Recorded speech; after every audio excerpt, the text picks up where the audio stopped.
My name is Dennis Gill with the Americans in Wartime Experience. Today's date is 11 May 2023, and I'm in Washington, D.C., and I have the pleasure of talking with Grant Coates. Thank you, sir. Appreciate you sitting down and talking to us. My pleasure. Yep. If you could just give us a little bit of background on yourself. Where did you grow up? Where did you go to school? That kind of thing. Well, I grew up in Manhattan, New York, 521 West 112th Street, straight across from St. John Divine. Okay. Moved up to Yorktown Heights. At that time it was farmland, which now it's just urban area kind of setup now. Right. Went to college in State University Delhi, upstate New York, near Cooperstown. Yeah. And went into service and came back and stayed at the area there, retired from law enforcement.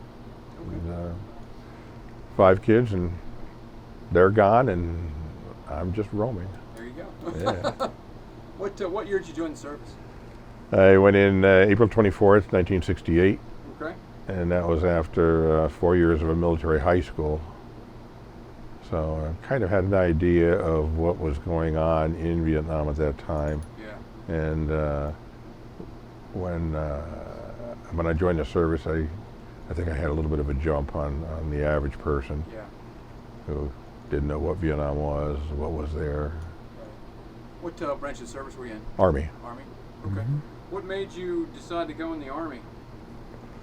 Well, military school was basically Army oriented, and at that time, initially I wanted to go in the Coast Guard into the K-9 program, but I guess a lot of people wanted to go into Coast Guard just to stay home. And the other branches really didn't have any interest in my mind, so I went in Army, and initially I had my training for a recoilless rifle. And when I had my orders from Vietnam, I'm thinking the only real unit that has 106 recoilless rifle is the 9th Infantry Riverine. And I really don't want to float around on a metal barge being shot at and then Right. return fire. So when I got in country, I volunteered for another unit. Yeah. So what did you end up doing in the Army? Well, when I was in Vietnam, I was part of a combat tracker team, which Okay. consisted of 5 soldiers and a Labrador Retriever. And Okay. at the time that the program existed, it was the training was we'll say covert, because the training was at the British Jungle Warfare School in Malaysia. They had just finished a 10-year guerrilla war in Malaysia, and their special air service, one of their commanders decided that they wanted to train their soldiers to take the fight to the enemy's home rather than being ambushed and not knowing where they were. And at that time, General Westmoreland had picked one of his aides to go and size up the program. But because Britain was not part of SEATO, the Southeast Asia Treaty Organization, it was kind of a covert training.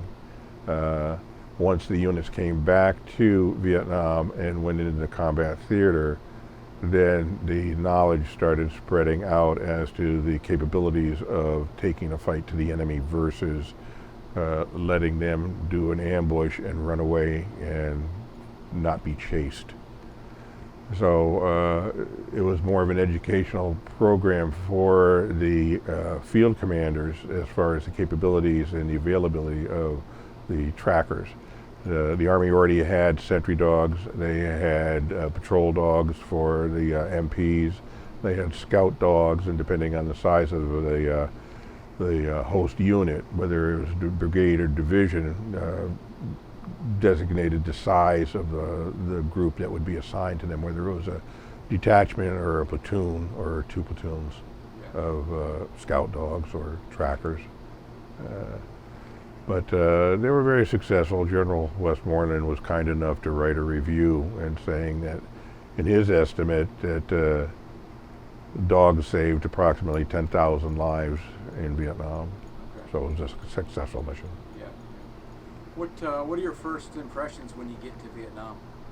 Boy, it's hot. First thing I remember is when the aircraft landed at Benoit and they opened up that door, and you get a mental picture of standing in front of a hair dryer that's gigantic, and you just get this slam of heat in the face, and almost gasping for air because of the humidity, and then getting off of the airplane and seeing green school buses with screens over the windows and gun jeeps as an escort. It's kind of like, we're really not in Kansas anymore. So it's a visual and mental shock in the beginning because you don't have any weapons. You don't know which end is up, and going to the replacement station and just waiting and having somebody else protect you was an uneasy feeling. So what happens when you first get there? Is there some type of orientation, or what exactly do they do to get you ready? Some people arrived and they had direct orders to their units. The majority of them didn't, and depending where they went, because there were 2 reception stations. But 90th Replacement Battalion was the major one in the Long Bin area, and everybody would get bussed in there, and they would be billeted and food, and just wait for orders to come down, and then they would be sent out. And that was a location where volunteers were asked for by this officer that had scouted out the program. So we were on hold, and they had to do security clearances on us, and then once that was done, we went off to Benoit for a dog training detachment. Actually, we ended up in Long Bin while more paperwork was being done. Yeah, it was a week or 2, and then we went to our basic dog obedience classes in Benoit.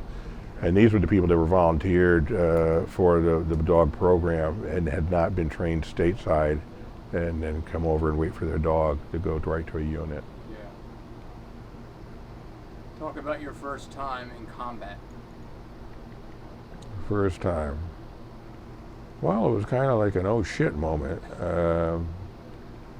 We were called in. Well, I have to back up. With the trackers, we were always on standby. One team was at a forward base on standby all the time. The other team had a stand down training. But if the first team went out, then we were told first team is out, be ready to go out, because there were only 2 teams. My unit, the 76th Combat Tracker, was assigned to the 199th Light Infantry Brigade. So brigade sizes were only allowed to have 2 full teams. But we have on our roster 13 people. And that's a new person coming in, an old person getting ready to leave, and a clerical sergeant. So the first time that we went out, we were the up team, and we always had helicopter at our disposal for quick insertion. So the first time, because we don't get much information as the team, we're just told if things go real bad and you have to escape, head east. Head east. That way we're heading towards the water and not towards Laos or Cambodia. So anyway, we were working in an area southeast or southwest of Saigon, in an area that's called Pineapples. It was just a very large pineapple plantation, which extended on the west side of Saigon up towards the Parrots Peak. And this was the main infiltration route for supplies, for movement and troops. So we'd been called in. A company had ambushed several, we'll call them Viet Cong, and they stopped pursuit when the VC started towards a canal. So they called us in and they told us where they had stopped. So we put the dog out. The dog tracked us to a stream, and we really didn't know whether or not the enemy had paralleled the stream or gone in the stream. So we had to be in the stream, going along, making sure that they weren't in the water with reeds underwater. We're trying to find a track. Dog had taken us there. We found a track and started up, and then we didn't walk into an ambush, but we heard them moving, so we engaged with them. And there were a couple of our troops that were wounded by bouncing Bettys, which is a spring-loaded trip design grenade that'll go up about 2 or 3 feet in the air and then explode. And the main purpose for that is just to maim whoever is there. So movement will stop. They'll take care of them. They'll medevac them, that type of a thing. So we had contact, and then contact was broken. We were told don't advance. And at that time, we had artillery around us firing a curtain. And as we started back to the bunker line where this had been initiated, this was the VC bunker line, and there were areas in that line where there was food stored for transients coming through, going into the Saigon area. And that company had a Kit Carson scout, and a former enemy that now it's changed sides, and they're going to be scouting for us, take us to the enemy. Well, this guy, he kept drifting backwards, and when we returned, everybody just basically did an about face from the fighting, and so the last unit was the first unit going back, so we were the last unit. And with the training that we have with reading the ground, reading the markings, and trusting no one really, and we saw this Kit Carson, you drop something, you tie his shoe, just letting people walk by him. We wouldn't let him get behind us. And we told him to stay forward. When we got back to that bunker line, we told the unit commander what we saw. And the next thing we knew, a helicopter came in and he was extracted, and it just goes on from that. But we had to stay out that night because it had gotten dusk. So we just stayed out there in anticipation of more contact, and we would be there to do another track. So that was my baptism of fire.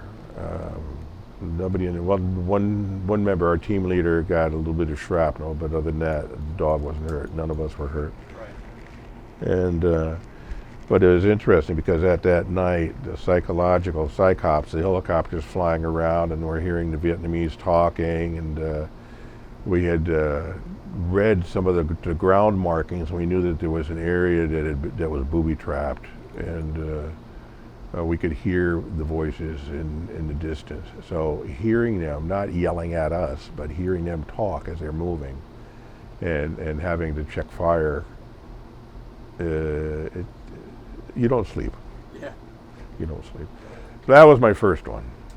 Right. What are living conditions like for you? There? Yeah. Our forward base was a fishnet factory that had been taken over, so there were rows and rows of these sewing machines that they made fishnets. So we just had cots there.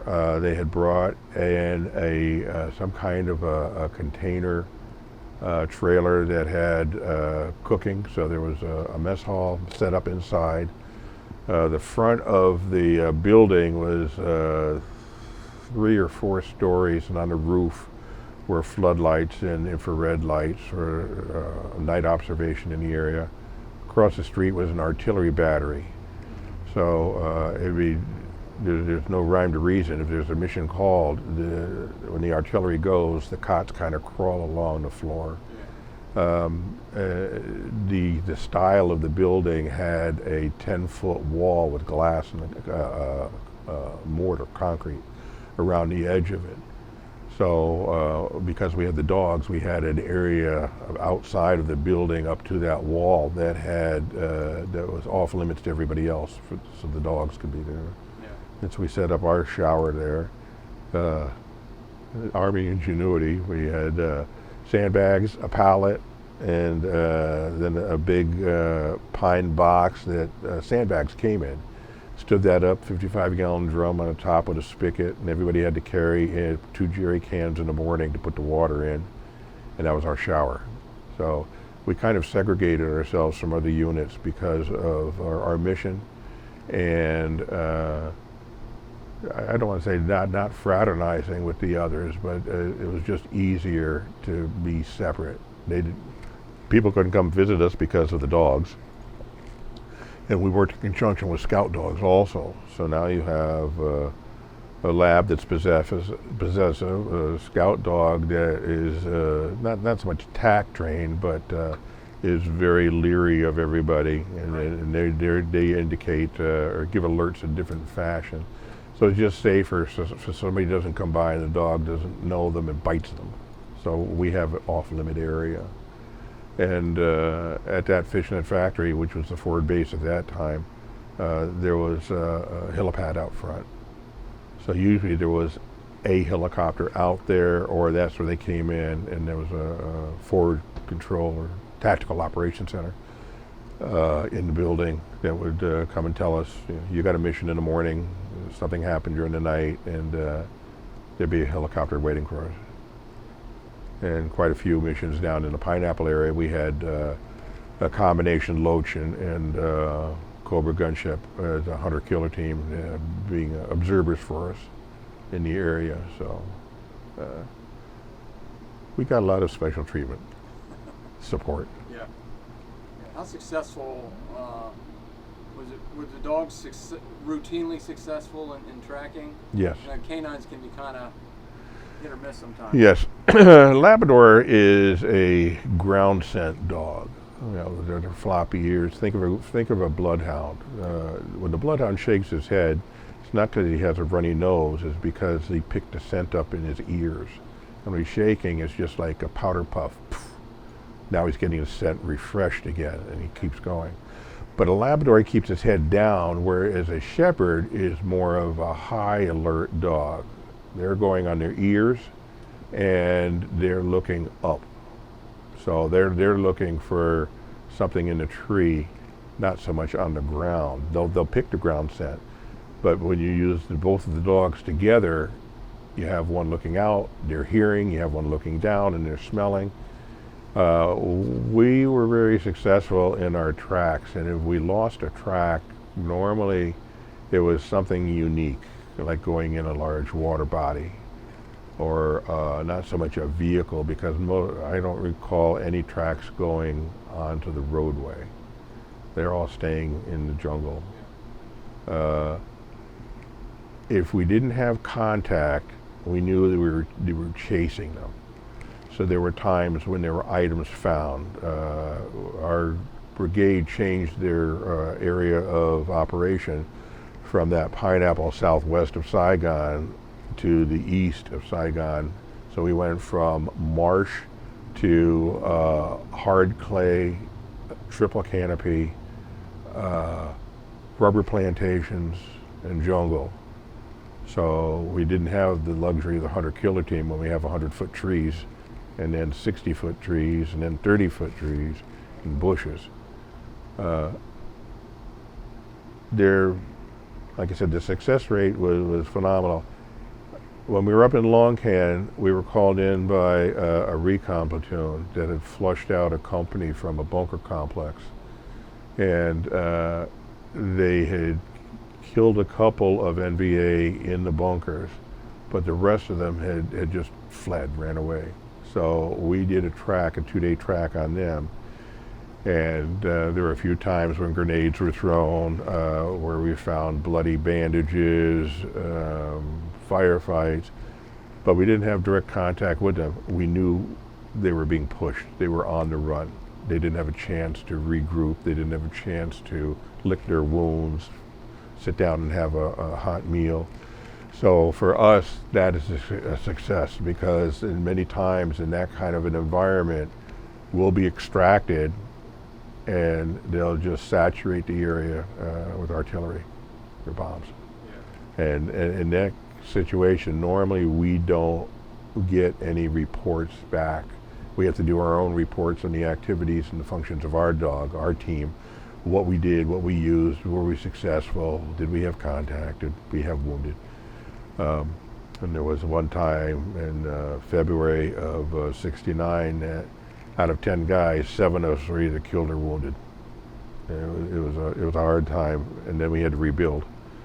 And that was down in the Pineapple area. We were very, very heavily booby trapped, and so it was very hard. We lost dogs down there too because dogs would hit wires. Dogs saved people by hearing the fine tune of vibrating tripwire, but it wasn't good. But goes with the job.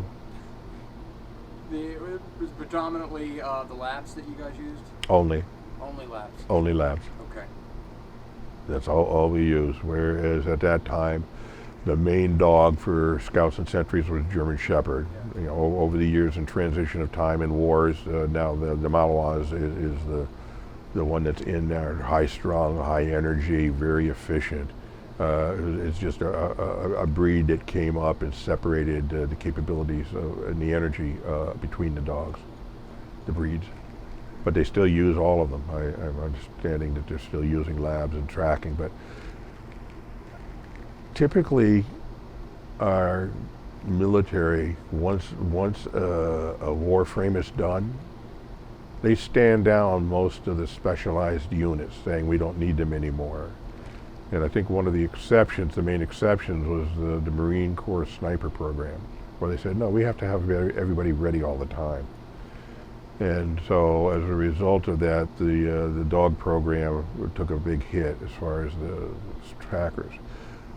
But during the Iraqi war, a couple of our trackers, our senior trackers, instructors, were called up as DOD wanted them to go to Iraq and train the handlers there on tracking. So there was a need. They saw that there was an avenue of quick education and training, and so they did do it again. How they stand now, I'm retired, I don't know. Tell us about the incident that resulted in a Purple Heart for you. February 4th. We got a call to go in at a listening post at night. Had heard and observed a large number of enemy moving through their area. They believed that they were carrying supplies. They were instructed not to engage. The next morning, during that night, we were called up. Say we were up. We airlifted out, got inserted, and we started doing a track. And it was very easy track because it was a marsh type of a grass. So they churned it up so it looked like your dirt driveway after it rained. I mean, it was very simple to follow. And it kept going, and we estimated about 30 people by the number of footprints and damage to the shrubs in the area. And we had a hunter-killer team at that time, and when we were going, I thought it was in the morning, but I received the Daily Journal on that date, and it turned out that it was early afternoon. We'd been tracking for a while. It was hot and humid, and the loach above said that we were walking right into a bunker complex, or heading towards a bunker complex. Stop, just a secure spot, and between the Cobra and the gunship, they were just going to work over the bunker line. And so they were doing that. And a little funny part, our teams always had more equipment than we needed because we were drawing company rations and we only had 13 people. But one of the things that we had that was a luxury is we were drawing LERP rations, the first generation of dehydrated food, and nobody else had that. Plus we were drawing C rations. Plus we were drawing the SP packs, the cigarettes and the paper and the toothbrushes and all that stuff. So we were able to hand pick what we wanted to take out, and we always went out with a 3-day supply, but every member of the team had to take water for the dog. So we were one of the first ones. They got a bladder canteen instead of the regular hard plastic one. So 2 bladders on your backpack and your Alice, and you're good to go. And we even did the jumping jacks before going out, make sure nothing jingled. So figured, okay, they're going to work over the line. I'm just going to open up my lerps and have something to eat. Well, all of a sudden I got a big clod of dirt in my plastic food bag. Isn't this something? I'm too tired. I'll flip it out and just keep on eating. And I think that's kind of the callousness that comes along with being there. It's like a new guy walking around a puddle of water on the base during a monsoon, and the old timer just says, hell with it, I'm walking right through it, it'll dry. So after that, we moved forward, and I had taken somebody else's place on the other team, so I knew the guys, but I hadn't done missions with them, and they had a new guy on the team. So we get into the bunker complex, and we're moving along slowly looking for booby traps, and because of our training, we look a little bit more than the average soldier because we're looking for clues of the enemy and not just the enemy. And found a little dugout area that had bamboo matting and dirt on the top of it. And there were burlap bags with pineapples in it. So it was a food container that they had. And just as I looked up, the new guy walked by me, and I had told him, follow me, don't go in front of me, on point. And when he walked by, I looked down, and here's a dirty sneaker shoelace. And just as I saw that and said, don't, it blew up in front of him, took both of us out. So we had to get medevac, and I got upset because I had we wore a tiger stripe uniform, and the medic cut my pants, and I was upset about that. I paid for those pants, but he had to do it because I had shrapnel in my groin, in my chest, my arms. I had 3 bandoliers crisscrossing around my waist. And as I'm laying there, because the medic just said, lean back on your pack, just stay there, don't move. I'm looking down, and I see powder dripping out of the holes of my magazine. Shrapnel had hit the magazine and ruptured the rounds, but didn't hit the primer. And so I had a lot of damage. Those bandoliers saved a lot of my body from getting shrapnel. So I was, both of us got medevac, and he went home, and I was told I was going home, but apparently they wanted able-bodied. If your fingers work, you could shoot a gun. We want you here for TET 69. So stayed there and finished up on tour. Had 3 weeks of light duty, or actually 2 weeks in the hospital, 3 weeks of light duty, and then went back out. Starting all over again. Yeah. Yeah. Tell New them team. about the mission that General went on with you. We had a Brigadier General, General Frederick Davidson, Superman. He World War II vet, and he held his officers to task. He wasn't a hard, what we'll say, patent type, but people followed him. He cared for them.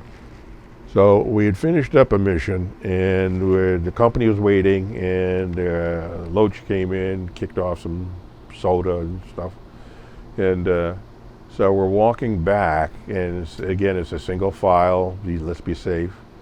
And I hear people talking behind me, and the tracker team, when we're in the field, we didn't talk, we used hand signals. If we're in line, signals behind the head, and if people didn't know the dynamics of a tracker team, you'd think we're all deaf. I mean, we were very disciplined, and so I'm hearing talking behind me, and I spin around like I'm going to punch somebody, and it's the general. The general was working up the line, talking to the troops. How things going? You get a soda, we'll get you home, we'll get you out of the field, get a good meal, that type of thing. Just pepping them along. And when I spun around, he goes, and so we're walking along. I just made Spec 4. I'm thinking, oh God, I'm going to lose my stripes already. We get to the pickup area. General's command chopper is there, and I think it was a major, came over and says, "You, the general wants to talk to you." Thinking, "Oh shit, here we go." And he said, "You're right." Turned around and walked away. It was kind of like, did this really happen? But yeah, he was a super guy. Yeah. Yep. You have any downtime while you were in the field? Or not in the field, but while you're out there? Or is it all nonstop? Downtime. Well, the downtime is when we're back for training. We're not the primary, and we have a few days. We're supposed to train. Dogs have to be maintained every single day, but we had time where we might go into Saigon, go to the USO. We go to Tonsanute, and I don't know how we got away with it, but we got to go into the officers' mess hall and eat, and never had any problems. But downtime really, no, because it's take care of the weapons, take care of the dogs, have all your gear. You got to get everything ready for a minute call type of a thing. So everything's set. So even if we are out, when we're told, hey, you got to get back in, we're back in. But we didn't do any overnights anywhere. It was just daytime, going to the PX. If we're on the base, go to the EM club type of thing, listen to the band, have some beer. But as soon as we're told, mission up, that's it. If you're not on a mission, you're basically preparing for a mission. Yes. You're getting ready for the next one. Yes. And then there's maintenance of the dog. We had to take the dog. Our vet was at Benoit, which was our training reception area where the dogs came in for their initial quarantine, and would take the dog in for checkups, that type of thing. I found out from my sergeant last year that that's where he had to take one of the dogs to get put down. It was, just too old. I think he was 6 or 7. Just slowed down, couldn't do the mission anymore. Yeah. How many dogs did you guys have? We had 2, 1 per team. In ours. In all, in '69, we had the highest number of teams. We had 33 teams throughout Vietnam, and as time progressed, and we had more combat experienced and school-trained combat experience, they opened up another school, a visual tracker school, at Fort Gordon. And so some of the combat vets went there along with some of the British instructors overseeing everything, making sure they got together. Because the British Jungle Warfare School, the instructors were New Zealand SAS and the 26th Veterinary Corps from Australia. And then the bad guys were British Gurkhas. Okay. Yeah. So I had orders to go there, and shit hit the fan in Vietnam, and so they cut the class in half and sent half out, and then our half was supposed to go to school, and then they cut ours in half because they needed more. And there were a lot of OJTs, but the OJTs still passed through the Benoit Training School. And we would get like a paperback size, big thick paperback size book. It was all the intelligence throughout Vietnam as far as trail markings, stuff that they had received information from captured documents and personnel, infiltration routes, ground markings, and sometimes the ground markings had changed 2 or 3 times because they figured it was compromised. So a marking that might say booby trap area, go to the left, they might have 2 or 3 other markings. So it would say, don't go that way, ignore the first one, look at the third one, that Right. back and forth, back and forth.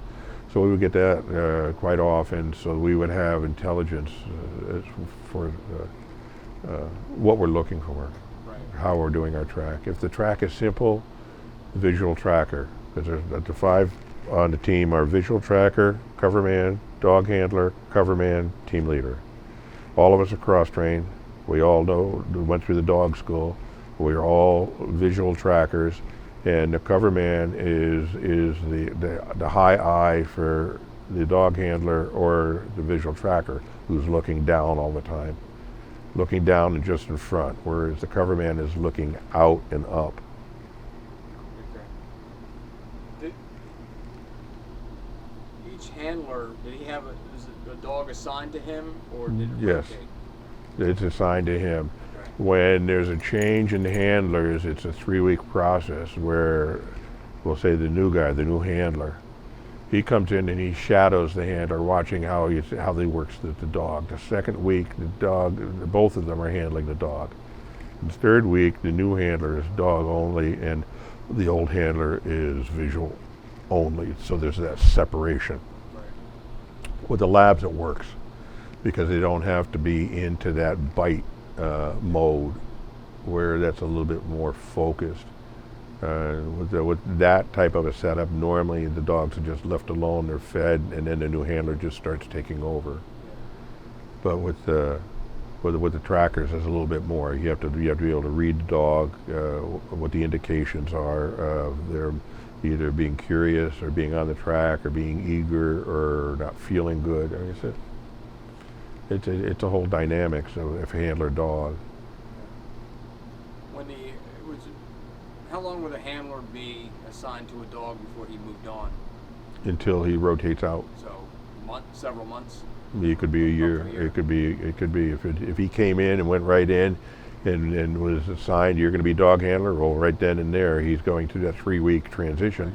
And then he's got the dog the entire time while he's there. Then when he's done in the field, it could be a month before. So probably 10 to 11 months. Yeah.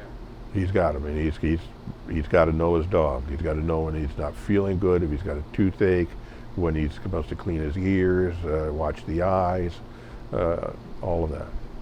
I gotta imagine there's an attachment that grows There between the is. handler and the dog, and it must be hard to. There is, and the attachment is team-wide also. Yeah. I'm lucky. I worked with 2 dogs, Shane and Rigger, and both of them were healthy. Shane was a wired dog. He loved to work, and he was very possessive.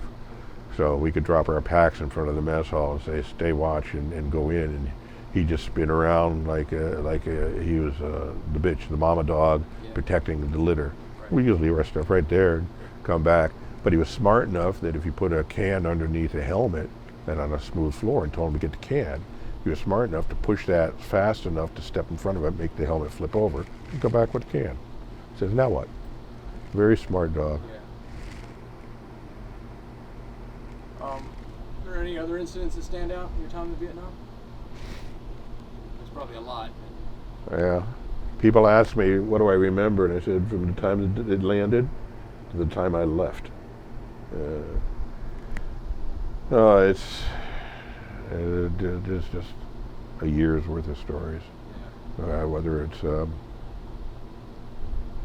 down at the fishnet area, that was our horseshoe bend, or yeah, all of it. Yeah. Tell us about your homecoming. Not everybody had a good one. Homecoming. Well, I finally got to see what people were talking about with Hare Krishnas in the airport. And I was lucky because they didn't do any spitting or derogatory. They were just bebopping with their bells and trying to give flowers, and I walked by and that was it. So I didn't have much of a day. There's a story. When I went over, I had to go to Oakland Army Depot, and I remember going in and sitting in bleachers. It looked like just some of the lights were on in a basketball court, and one wall had bleachers in it. We were told to sit there. And then we saw this parade of guys coming through with chests full of medals and CIBs and carrying their swagger sticks or their small hand-carried stuff, making all kinds of remarks. I'm coming home, you're not. I left a foxhole for you. My name is Jody. All these things. I'm thinking, that's kind of rude. I swear I wouldn't do it. And when I came back, I think I did. The transition and the 1,000-yard stare, seeing the people coming back looking like that, and having a different attitude of I'm not going to be like that, and then coming back and yeah, wow, it did happen. And when I got home, my mother and my stepfather were happy that I was home. And I went to my buddy's house, and he was Italian, and he was having a family picnic. So the uncles and the grandparents were there, and when I got there in my uniform, he came out, gave me a big bear hug, and I'm thinking, don't mess up my uniform. But I got more of a really honest welcome home from that family, because they were glad. They knew, a lot of the older ones had been World War II or Korea, and some of them were barely speaking English, just Italian. So I knew the family, and that was my homecoming. You ever keep in touch with anybody that you were over there with? Oh yeah, Okay. oh yeah. The Trackers have a reunion every year, and I don't know how many reunions I've been to, but I've been in touch with a couple of teammates I saw years ago, but one of them, because of his health, hasn't been to the reunions. And then another one, my old sergeant, he was there and filled in some of the blanks. So that, plus other trackers that over the years. And what's at a tracker reunion, it's kind of a very small group. You either trained with each other, you knew what team, or you knew somebody on another team, or you rotated through the teams, or you were in a certain class. So I met guys that were in country in one division that went and instructed guys that came to my team. Oh yeah, I remember him in that class, and they got out in October.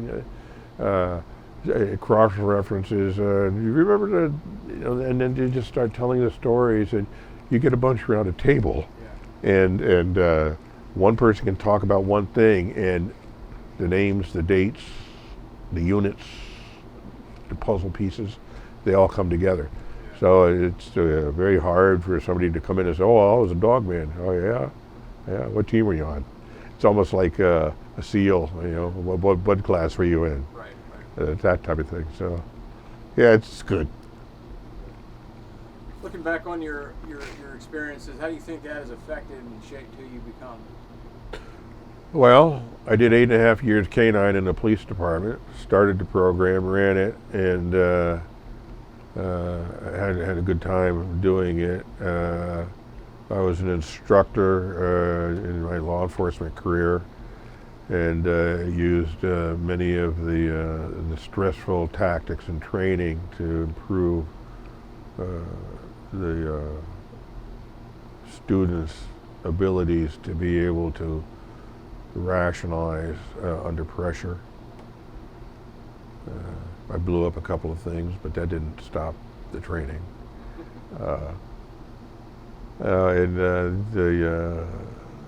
The demand of responsibility, I think, is what really came out of that. Because if you screw up, somebody else is going to get hurt, and that came from the tracker mission. You've got to do your job, or somebody else is going to get hurt, and that carried over to my law enforcement career.